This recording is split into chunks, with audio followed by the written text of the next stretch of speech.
Good evening from New York. I'm Chris Hayes. Countries all over the world have successfully reopened their schools. Denmark was the first country in Europe to do so, reopening all their primary schools all the way back on April 20th. In Wuhan, the first epicenter of the virus, schools started reopening at the end of April. In Singapore, schools reopened in the beginning of June, and they have even restarted some extracurricular activities.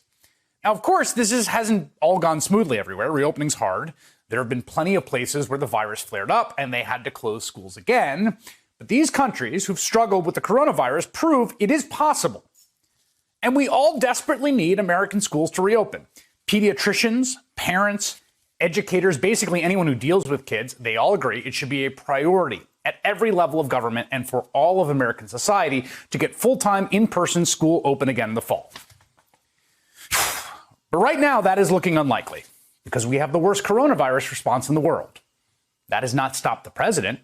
He is now trying to reopen schools the exact same way he tried to reopen the economy, despite the fact that his push to reopen the economy created the disastrous and catastrophic conditions we are in now, which is what makes the school problem so difficult to solve. Remember what everyone said when we were locked down on this show, night after night after night? We needed to use that time to suppress the virus and put infrastructure in place, testing and tracing and PPE and all sorts of stuff to keep it from coming back. We did none of those things. And then the CDC issued guidelines to the states about how to reopen safely and slowly, but the president pushed states to ignore those guidelines, which many of them did, and they reopened too early. And now what do we have? We have a curve that looks like this. Unlike anywhere else in the world, the virus is on a huge upward spike in this country. We are setting records with the number of cases nearly every day. There are massive outbreaks in Arizona and Florida and Texas and South Carolina and Alabama.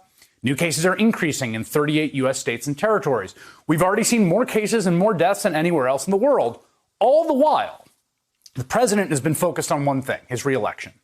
And his reelection, he thinks, depends on economic growth and getting back to normal. And so the president and his administration and the Republicans who will go along with whatever he does are out pushing the message so hard that things are good and we are moving in the right direction, but it is so preposterous that even Trump TV is not buying it. Are you better off now than you were before? And the answer undoubtedly is yes, and that strikes true in New Hampshire and across this country. But with the pandemic, now the growth is not there. You know the unemployment's still 11%. So you can't really say you're better off than you were 3 years ago because of, at the very least, the pandemic. So you can't really say that, right? No, absolutely. Of course you can say that. God bless you, Brian Kilmeade. You can't, there's 130,000 people dead and billions unemployed, and the country is a burning garbage fire. So I think it's a little hard to sell that message, right?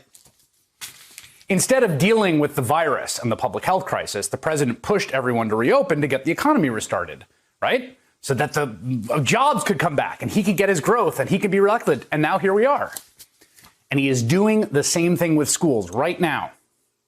There are a long list of problems that have to be solved in order to open schools safely. The president is incapable of solving them. He just wants them open so that people can go back to work and so things can be normal so he can get reelected. Earlier this week, he tweeted in all caps, "Schools must open in the fall." He threatened to cut off funding if they do not reopen. Today, once again, he said he disagrees with the CDC guidelines, this time for the schools. He said he will be meeting with them. Now, we can only assume to push the CDC to change their actual scientific guidelines. Here's how Vice President Mike Pence, the head of the coronavirus task force, defended that today.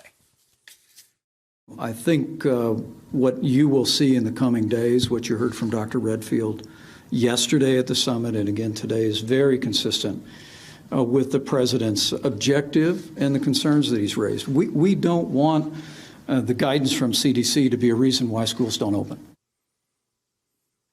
So if I got that right, we don't want the guidance from the nation's top health protection agency about how to stay safe in a pandemic to be the reason why we don't send our kids to school while we are suffering from the worst outbreak in the world. So the president will tell them to change the guidance. And again, it's not the first time he did that, just like he did back in April and May when the CDC released reopening guidance he did not like, just like he pressured governors to ignore that guidance given by his own administration and reopen, just like he pushed the CDC to edit their guidance for reopening churches. And now he's not happy with CDC's guidance on school. So what do you think is going to happen?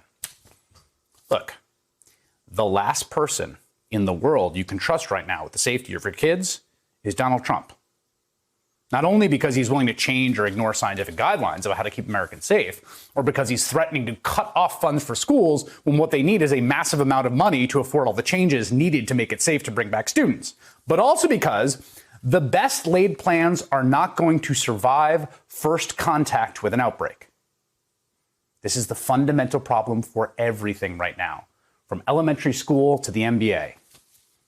Other countries suppressed the virus and have kept it suppressed. We never did that. And now we're trying to figure out how to live in a burning building as opposed to putting the fire out. It's not going to work.